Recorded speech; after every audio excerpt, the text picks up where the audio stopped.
주시는 말씀은 빌립보서 3장 1절입니다. 끝으로 나의 형제들아 주 안에서 기뻐하라. 너에게 같은 말을 쓰는 것이 내게는 수고로움이 없고 너에게는 안전하니라. 아멘. 하나님께서는 저와 여러분이 기뻐하며 살기를 원하십니다. 그것도 대충이 아니라 가끔이 아니라 항상 진심으로 기뻐하며 살기를 원하십니다. 하나님께서는 우리에게는 참으로 많은 상황들이 펼쳐지지만 그 모든 상황을 초월하여 항상 진심으로 전심으로 저와 여러분이 기뻐하며 살기를 원하십니다. 할렐루야. 그런 신앙생활 하시기를 주의 이름으로 축복합니다. 바벨론으로 포로로 잡혀갔어요. 그들이 포로로 잡혀간 그 자리에서 그제서야 통곡을 합니다. 포로로 잡혀간 그 나라에서 바벨론 강가에서 시온을 생각하고 예루살렘 성전을 생각하며 웁니다. 경륜, 섭리, 하나님의 경륜과 섭리에 따라서 그들의 기도를 들으시고 역사를 바꾸십니다.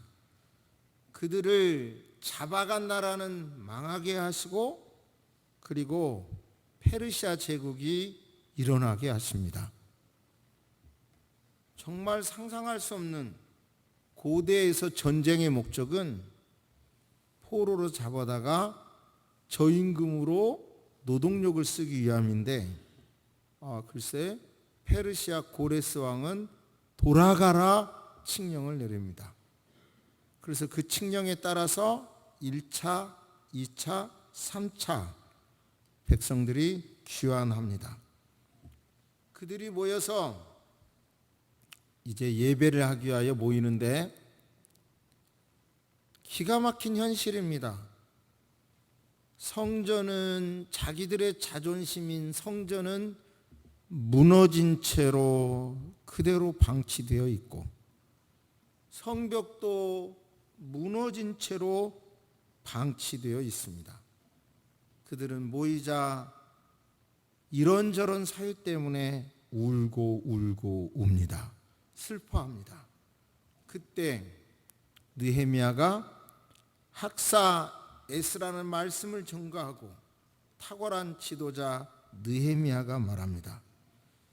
너희는 가서 살진 것을 먹고 단 것을 마시되 준비하지 못한 자에게는 나누어 좀 주세요. 이날은 주의 성일이니 근심하지 마세요.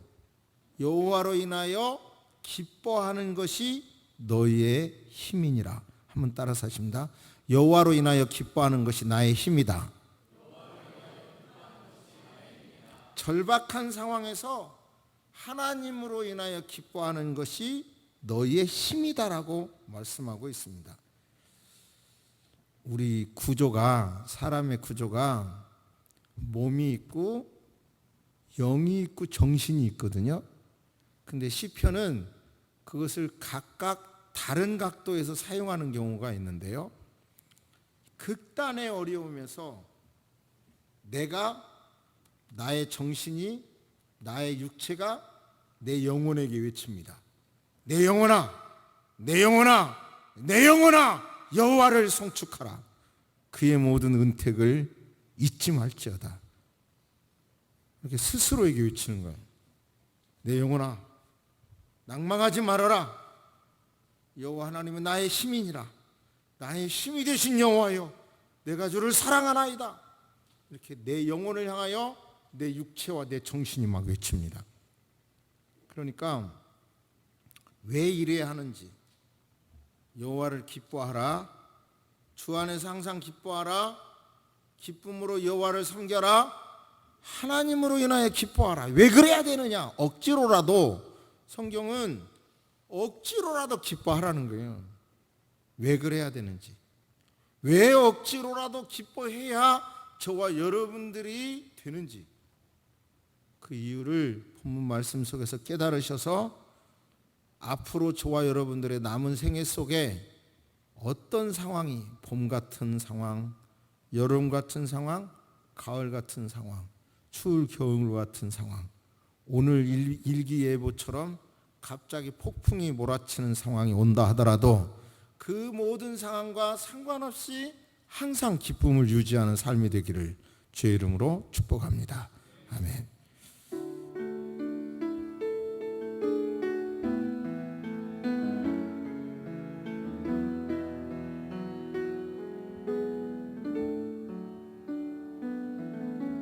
잠깐 다시 설명을 드리면 빌립보 교회의 태동 어떻게 빌립보 교회가 탄생됐는지요. 바울 사도의 계획은 아시아로 계속 복음을 증거하는 것이었어요. 그런데 환상 중에 마게도니아 사람이 이리 와서 나를 도와주세요 그럽니다. 그래서 바울 전도팀이 유럽으로 방향을 바꿔서 유럽에서 처음으로 태동된 교회가 빌립보 교회입니다. 그곳에 가자 거기서 먼저 자주장사 루디아를 만나게 되고, 그는 상인이었고요, 성공한 사업가였는데 그가 하나님의 말씀을 들을 때 하나님이 마음을 열어서 바울을 후원하게 했죠. 큰 힘이죠. 그런데 그 지역에서 앵벌이라는 말이 딱 맞는데요, 그 어린아이에게 귀신이 들어가지고 점을 치는 거예요. 점을 쳐. 그래서 수입을 얻어 그 수입을 그 아이에게 주는 게 아니라 그 주인이 가져요. 그런데 그렇게 귀신에게 사용당하면서 짓밟히고 있는 그 어린아이를 바울 사도께서 치료해 주십니다. 그러니까 돈벌이를 잃어버린 이 주인이 이제 이상한 형태로 고발하여 바울 사도께서 감옥에 갇히게 됐죠. 감옥에 갇힌 상황에서 기도하는 겁니다. 그죠? 옥문이 흔들리는 거예요. 그러면 요즘 감옥에도, 교도소에도 이렇게 묶어놓지 않아요. 근데 그 살인죄로 오신 분들은 묶어놓더라고요. 이렇게 포승하더라고요. 근데 그 당시에는 이렇게 자코라는 걸로 채워놨는데 그것도 풀어주는 거예요. 그러니까 이제 간수가 큰일 났어. 자기가 이 모든 상황을 뒤집어 쓰게 되니까 죽으려고 하는 겁니다. 자해하려고 하는 순간 스톱! 죽지 마세요. 그러자 어떻게 해야 구원을 얻겠어요? 그러자 주 예수를 믿어라. 그리하면 너와 내 집이 구원을 얻으리라. 그 유명한 말씀이 거기서 나왔어요. 그리고 그분이, 간수가 이제 세례를 받고 등등 그렇게 해서 빌립보 교회가 탄생된 겁니다. 만들어졌어요. 근데 이 교회는 처음부터 바울 사도님을 후원했고, 그 지역을 떠났을 때도 후원했고, 바울 사도께서 로마에 가택연금 됐을 때도 에바브로디도를 통해서 이렇게 그 옥바라지를 해주는 그런 교회였죠. 그러니까 지금 본문의 배경은, 빌립보 배경은 바울 사도님은 재판을 기다리는 상황이었고 감옥 아니었음에도 기뻐하라고 그래요. 기뻐하라고. 1장에서 간구할 때마다 너희 무리를 위하여 기쁨으로 항상 간구함은, 그 이유는 그들의 헌신을 보면서 기쁨으로 간구했다. 2장에서도 당신들의 헌신 후에 내 몸이 재물 위에 포도주를 붓듯이 내 몸이 당신들의 헌신 후에 그렇게 전제로 부어질지라도 나는 기뻐하고 여러분과 함께 기뻐하리니 이와 같이 여러분도 너희도 기뻐하고 나와 함께 기뻐하라. 3장에서 지금 너희 형제들아 주 안에서 기뻐하라. 4장에서 주 안에서 항상 기뻐하라. 다시 말하노니 기뻐하라. 너희 관용을, 넓은 마음을 모든 사람에게 알게 좀 해라. 주께서 가까우시다. 아무것도 염려하지 말고 오직 모든 일에 기도와 간구로 너희 구할 것을 감사함으로 하나님께 구하라. 그리하면 모든 지각에 뛰어난 하나님의 평강이 그리스도 예수 안에서 너희 마음과 생각을 지키시리라. 계속해서 말하면서요, 유명한 말씀을 여기서 이제 합니다. 기쁨과 관련해서 바로 빌립보 교인이 도와주면 여유롭게 살아, 안 도와주면 따로 저축해 놓은 것이 없는 바울 사도는 이제 어려워요. 경제적으로 어렵습니다. 그렇기 때문에 바울께서 이렇게 말합니다. 내가 궁핍함으로 말하는 것이 아니라, 여러분이 안 도와주면 내가 궁핍했죠. 어떠한 형편이든지 내가, 즉 돈을 도와줘서 여유가 있든지 안 도와주셔서 이렇게 궁핍하든지 어떤 형태에서도 자족하기를 배우노라. 내가 비천에 처할 줄도 알고 풍부에 처할 줄도 알아. 모든 일에 배부르며 배고픔과 풍부와 궁핍에도 일체 살아가는 일체의 비결을 나 배웠습니다. 그러면서 그 유명한 내게 능력 주시는 자 안에서 내가 모든 것을 할 수 있느니라 설명하면요, 돈이 있어서 여유로울 때도 살고 없어도 나 살아가는 일체의 비결을 배우노라. 이 말씀이 뭐 하늘에서 떨어진다는 말씀이 아니고요, 돈이 여유가 있을 때도 없을 때에도 나 살아가는 비결을 배웠다. 내게 능력 주시는 자 안에서 내가 모든 것을 할 수 있느니라, 그 말씀을 하는 겁니다. 그러니까 결국은 기쁨을 유지하기 위해서는 돈이나 환경의 영향을 받으면 기쁨을 유지할 수가 없어요. 목사님, 그 말은 좋은데요, 어떻게 그 환경의 영향을 안 받을 수 있어요?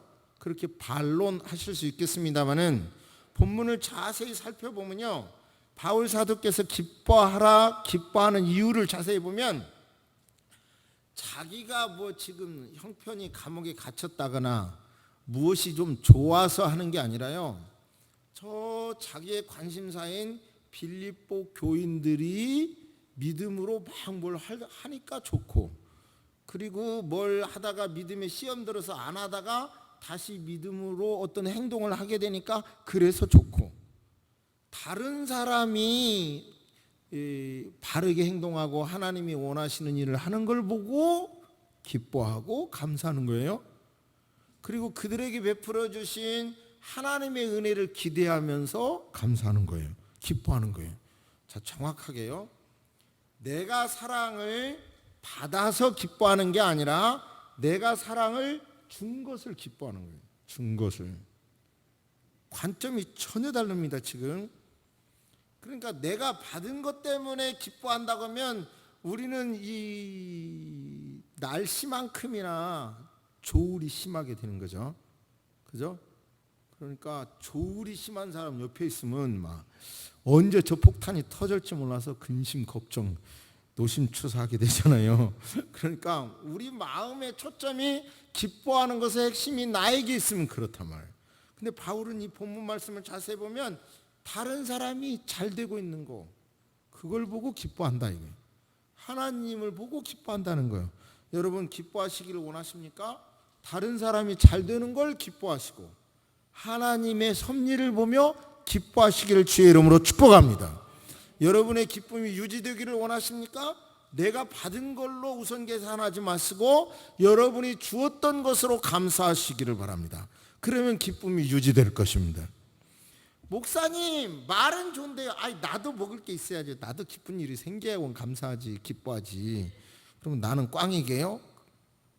나는 그렇게 도인이 안 돼요. 누가 뭐래요? 근데 놀라운 일은요, 내가 작은 사건 하나에 울고 웃고 하는 사이에 그냥 한마디로 말해서 세상 말로 복이 다 도망가고요, 내가 하나님을 바라보고 진득하게 감사하고 기뻐하고 주변 사람들이 더군다나 내 손끝이 단 일들이 그 끝에서 열매가 일어나는 것을 감사하고 기뻐하면 내 기쁨은 자동으로 따라오도록 돼 있어요. 할렐루야. 제가 양해 좀 해주세요. 제가 살이 좀 빠져가지고요, 어쩔 수 없이 핑계 삼아 양복을 멋진 걸 샀습니다. 세상에 그래서 양복을 내 평생 내가 재고품이 아니라 신상품 처음으로 샀어요. 이게 신상품 처음 일인데 그래서 어떤 게 양복이 좋은가 그랬더니 젊은 탤런트가 양복 입고 볼링 치는 광고가 있더라고요. 얼마나 양복이 편한지 요즘 양복이 양복 치고 볼링 치는 양복이 있어서 그걸 샀어요. 입어본 게 얼마나 편한지 몰라요. 정말. 그럼 내가 이 좋은 양복을 이렇게 내가 보고 다녀야 됩니까? 남이 나 보는 거예요. 그죠? 이해가 되십니까? 내가 아무리 좋은 거 입어서 나는 이거 못 봐요. 그러면 다쳐요. 넘어져요. 결국은 남이 나를 보는 거예요. 결국은 뭐예요? 똑같은 원리입니다. 우리 마음에 남이 잘 되는 거, 내가 섬길 수 있었던 거, 내가 사랑을 줄 수 있었던 것을 감사하고 기뻐하면 자연히 와요. 그냥 성급하게 그냥 내가만 챙기려고 먼저 챙기려고 하면 다 도망가요. 안 속아요. 절대로 사람이 다 똑똑해가지고 안 속아요.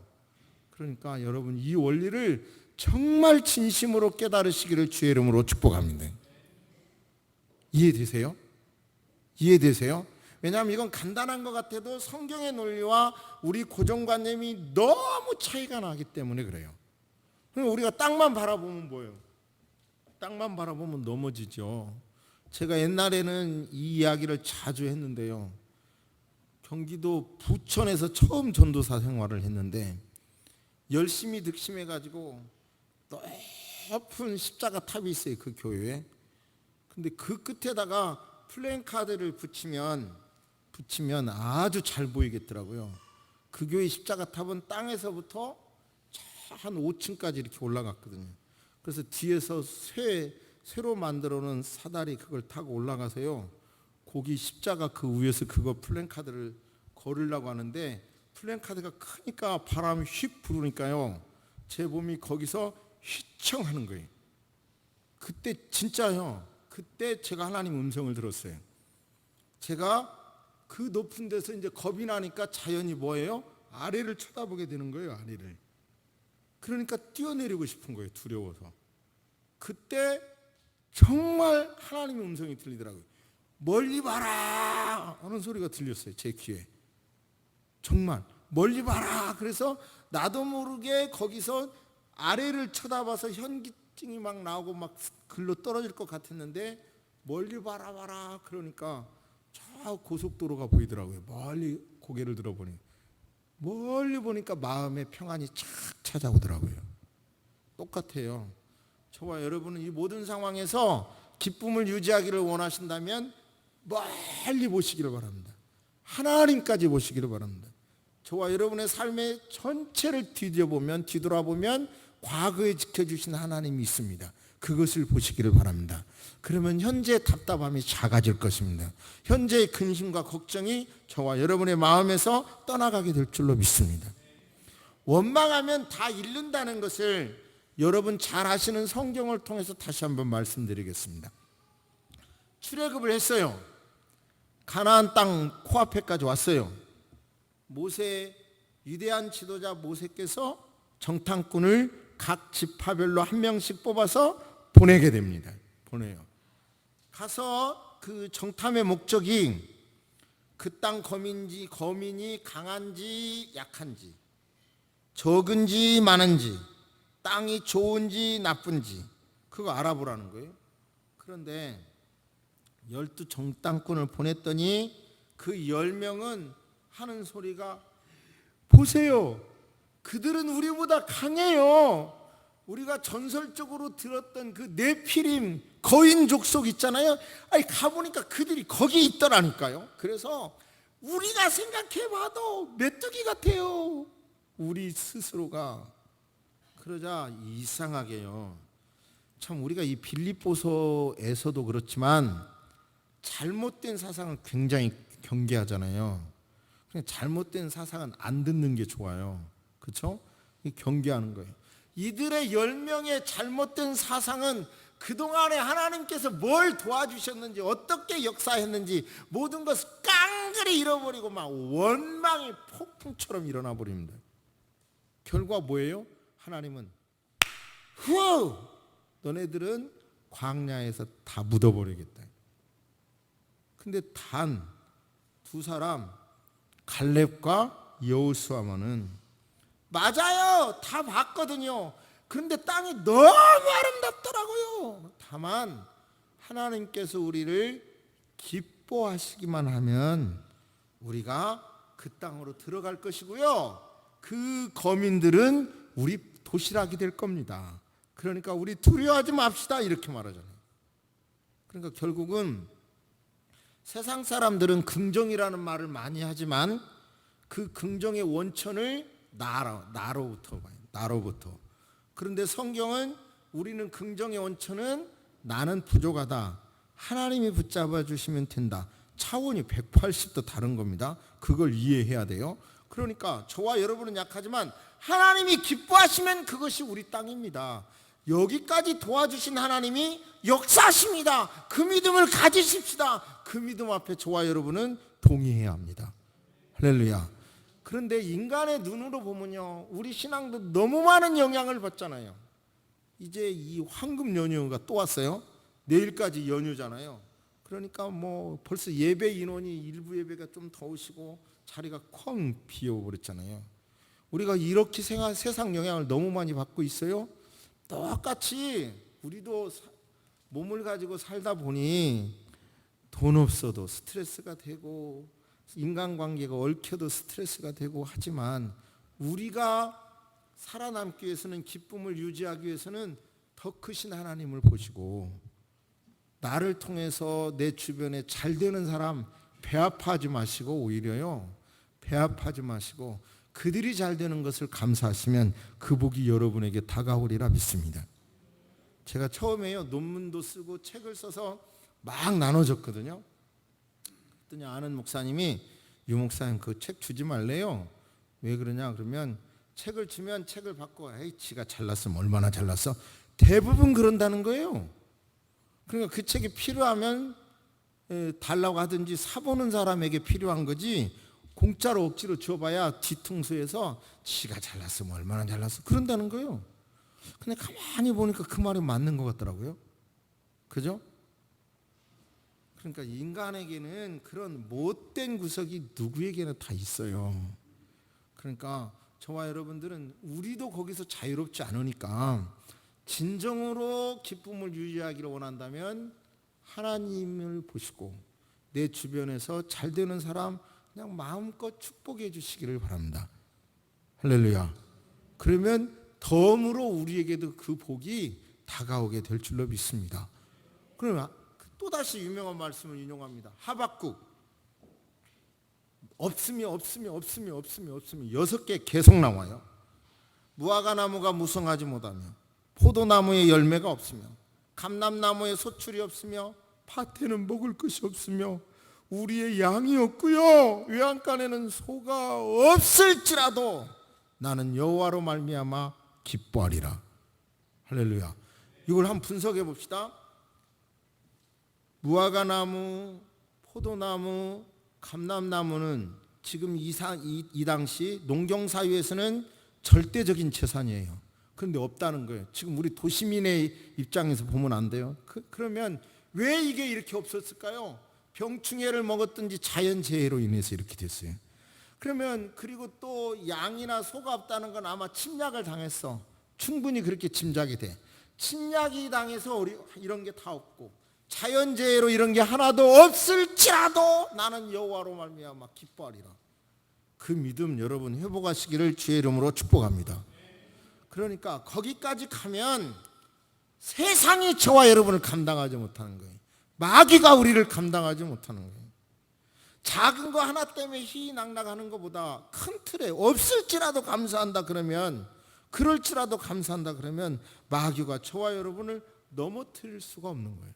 현대 용어로 뭐 필수품이 없고 재산이 없고 뭐 취직도 안 되고 자식도 안 되고 뭐 하는 것마다 다 안 된다 할지라도 거기서 좌절하는 것보다 그래도 소망을 갖는 것이 우리가 살 길이고 그 소망 끝에 여러분 능력의 하나님을 만나게 될 줄로 믿습니다. 그러니까 자꾸 인정해 드려야 돼요. 인정해 드려요. 나의 힘이 되신 여호와여, 내가 주를 사랑하는. 하나님이 나의 힘이다. 하나님을 아는 것이 나의 힘이다. 하나님을 찬양하는 것이 나의 힘이다. 이 시편 저자들의 고백처럼 그렇게 고백하시기를 주의 이름으로 축복합니다. 할렐루야. 잠시 구체적으로 이 말씀을 어떻게 적용할 것인지 생각해 보겠습니다.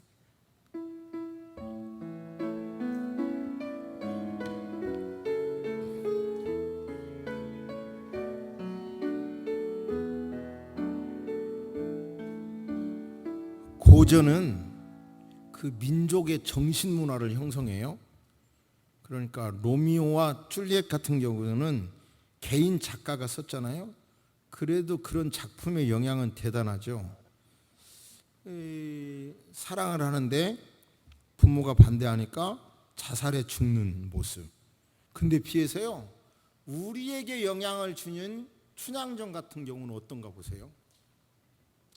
결국은 포기하지 않고 끝까지 싸워서 사랑을 쟁취하는데, 매를 맞으면서도 나도 지아비를 섬길 권리가 있다 하면서 인권 유린을 질책합니다. 요즘 말로 말하면 여자의 인권 신장을 위한 대단한 주장인 겁니다. 단순 사랑 타령이 아니라 당시 봉건 체제가 무시하는 여성의 입장에서 비록 천한 기생의 딸일지라도 생명을 걸고 싸워서 쟁취하죠. 사랑을 쟁취하는 투쟁의 얘기죠. 정말 목숨을 걸고라도 지켜야 할 가치가 무엇인가를 우리에게 보여준 거죠. 어찌 보면 이도령과 춘향의 첫날 밤에 대한 묘사는 어찌 보면 오늘날 우리의 시각으로 봐도 막 얼굴 빨개질 정도로 그렇게 리얼하게 표현합니다. 왜냐하면 인간 내면의 모습을 그렇게 억압하는 사회 속에서 그대로 표현하는 거죠. 그리고 더 아름다운 것은 다 사랑을 이룬 뒤에도 변사또를 보복하지 않잖아요. 이게 대단한 우리 민족 정신에게 담겨져 있어요. 저와 여러분에게 그 근거가, 그 뿌리가 있어요. 지금 우리 사회는 쓰나미처럼 소망 없음, 불평, 불만, 희망 없음, 좌절, 원망, 불투명, 막 이런 거대한 쓰나미가 우리를 막 이렇게 막 몰고 오고 있습니다. 지금 우리 사회의 영적인 기상도를 보면, 기상도가 틀린다고, 기상청의 예보가 틀린다고 말할 게 아니라 더 큰 거 우리 봅시다. 지금 우리나라는 여러 가지 문제로 이런 불평, 불만, 희망 없음, 좌절,